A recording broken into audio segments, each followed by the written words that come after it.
अलीगढ़ में एसपी सांसद रामजी लाल सुमन का विरोध हुआ है। सुमन के काफिले को लोगों ने निशाना बनाया। काफिले की गाड़ियों के ऊपर टायर्स फेंके गए हैं। टायर फेंकने की वजह से गाड़ियां अनियंत्रित हो गई। बेकाबू होने से आपस में गाड़ियां टकरा गई। लोधा थाना इलाके के खेरेश्वर चौराहा हाईवे की घटना। दो तस्वीर आपकी टीवी स्क्रीन पर।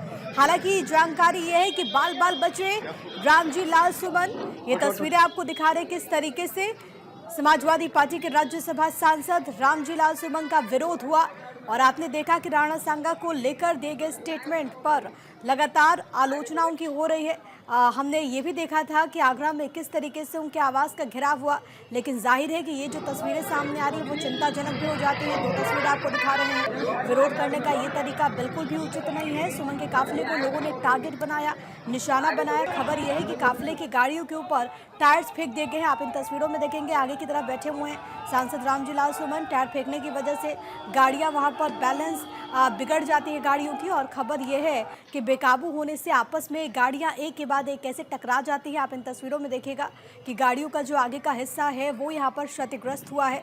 लोधा थाना इलाके के खेरेश्वर चौराहा हाईवे की घटना है। दो तस्वीरें आपको दिखा रहे हैं। बड़ी राहत की बात है कि सांसद बाल बाल बचे हैं। इन तस्वीरों में आप देख सकते हैं, लेकिन जाहिर है कि वहां पर अफरा तफरी का माहौल जरूर हो गया।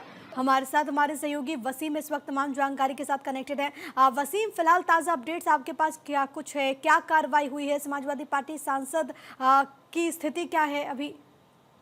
देखिए, आपको बताते हैं कि पूरा मामला अलीगढ़ का है, जहां पर रामजी लाल सुमन हाथरस से अलीगढ़ होते हुए बुलंदशहर जा रहे थे और वहां उनके जो समर्थक थे वो अलीगढ़, हाथरस और बुलंदशहर से जुड़े हुए लोग थे। काफी बड़ा काफिला उनका अलीगढ़ से गुजर रहा था। तभी करनी सेना के लोगों ने इनका रास्ता रोकने की कोशिश की और इन पर टायर फेंकने की कोशिश की। जैसे कि विजुअल में दिख रहा है कि लगातार करनी सेना के लोग टायर फेंकते हुए गाड़ियों पर नजर आ रहे हैं। वहीं आगे चल रही कुछ गाड़ियों को देखकर ड्राइवर घबरा गए और गाड़ियों को उन्होंने ब्रेक मार लिए। ब्रेक मारने के बाद तत्काल पीछे से कम लगभग 20 से 25 गाड़ियां आपस में टकरा गईं और एक बहुत बड़ा हादसा होने से फिलहाल बच गया है। करनी सेना ने इस तरह का विरोध प्रदर्शन कर कहीं ना कहीं एक विरोध प्रदर्शन जताया था। इसको लेकर इतना बड़ा हादसा हुआ कि लगभग 20 से 25 गाड़ियां बुरी तरह से टकरा गई हैं। फिलहाल मौके पर पुलिस मौजूद है और शांति व्यवस्था की कोशिश की जा रही है। फिलहाल राजू सुमन भी अलीगढ़ से निकल चुके हैं और पुलिस प्रशासन का कहना है कि जिनने भी इस तरह की हमला या पथराव किया है तो कहीं ना कहीं उनको कार्रवाई होगी। और वसीम, सबसे अहम सवाल है कि कुछ भी हो सकता था। आप सोचिए, नेशनल हाईवे है, वाहनों की आवाजाही रहती है, वहां पर ये लोग एकत्रित होते हैं, वहां पर टायर्स उन्होंने इकट्ठा किया हुआ था। कुछ भी हो सकता था। स्थानीय प्रशासन की तरफ से क्या कुछ कहा गया है? क्या कार्रवाई होगी अब?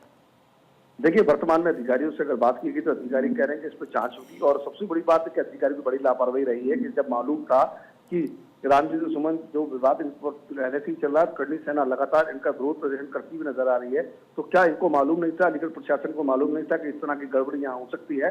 फिलहाल जो बेकसूर लोग थे जो सफर के लिए कहीं जा रहे थे, तो पीछे से उनकी भी गाड़ी टकराई। जो राजनीतिक लोग थे उनकी तो टकराई है, बल्कि जो लोग थे उनके पीछे से गाड़ियां भी टकराई और बड़ा नुकसान उनका देखने को यहाँ मिला है। फिलहाल करनी सेना के लोग वहां से फरार हो गए और चले गए और ये वीडियो इन्होंने जारी की हैं। वर्तमान में पुलिस प्रशासन मौके पर पहुंच चुका है और गाड़ियों को रास्ता खोलने का काम किया जा रहा है।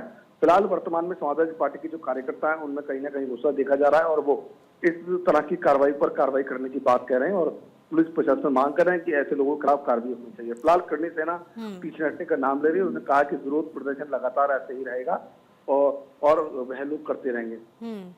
ठीक है, बहुत धन्यवाद आपका वसीम, तमाम बातचीत और जानकारी हम तक पहुंचाने के लिए। तो विरोध करने का ये तरीका कतई उचित नहीं है। कुछ भी वहां पर हो सकता था। फिलहाल ये राहत की बात है कि सपा सांसद पूरी तरीके से ठीक है।